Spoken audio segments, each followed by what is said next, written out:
ಗುರುವಿಗೆ ನಾವು ಕೃತಜ್ಞತೆಯನ್ನು ಸಲ್ಲಿಸುವ ಈ ಒಂದು ಕಾರ್ಯಕ್ರಮಕ್ಕೆ ಗುರುವಂದನಾ ಕಾರ್ಯಕ್ರಮ ಅಂತ ಹೇಳ್ತೀವಿ.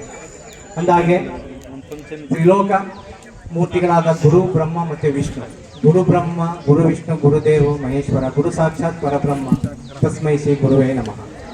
ಸೊ ಏನು ತ್ರಿಲೋಕ ಮೂರ್ತಿಗಳಿಗೆ ನಮ್ಮ ಈ ಗುರುಗಳನ್ನ ಹೋಲಿಕೆ ಮಾಡಿದ್ದಾರೆ.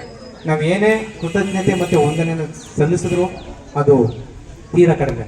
ಸೊ ಈ ಉದ್ದೇಶದಿಂದ ನಾವು ಇಂದಿನ ಈಗ 1999ನೇ ಸಾಲಿನ ಎಲ್ಲ ಹಿರಿಯ ವಿದ್ಯಾರ್ಥಿಗಳಿಂದ ಈ ಒಂದು ಗುರುವಂದನಾ ಕಾರ್ಯಕ್ರಮವನ್ನು ಹಮ್ಮಿಕೊಂಡಿದ್ದೇವೆ.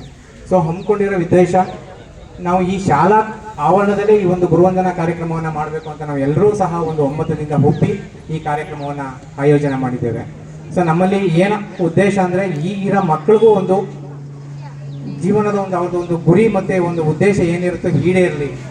ಸೊ ಹಿರಿಯ ವಿದ್ಯಾರ್ಥಿಗಳಿಂದ ಏನು ಪಾಲಿಸ್ತಾ ಇದ್ದಾರೆ ಅದೇ ರೀತಿ ಸೊ ಈಗಿನ ವಿದ್ಯಾರ್ಥಿಗಳು ಸಹ ಮುಂದೆ ಪಾಲಿಸ್ಕೊಂಡು ಅವರದೇ ಆದ ಒಂದು ಗುರಿ ಮತ್ತು ಉದ್ದೇಶನ ತಲುಪಲಿ, ಅವರು ಜೀವನದಲ್ಲಿ ಯಶಸ್ಸು ಆಗಲಿ ಅಂತ ಈ ಒಂದು ಕಾರ್ಯಕ್ರಮದ ಉದ್ದೇಶ ಆಗಿರುತ್ತೆ. ಹಾಗೆಯೇ ನಾವು ಗುರುಗಳಿಗೆ ಒಂದು ವಂದನೆಯನ್ನು ಸಲ್ಲಿಸುತ್ತಾ, ಜೊತೆಗೆ ಎಲ್ಲ ಸ್ನೇಹಿತರ ಸಮ್ಮಿಲನ ಸಹ ಆಗಿದೆ. ತುಂಬ ವರ್ಷಗಳ ನಂತರ ನಾವೆಲ್ಲ ಸ್ನೇಹಿತರು ಒಂದು ಕಡೆ ಸೇರಿದ್ದೇವೆ.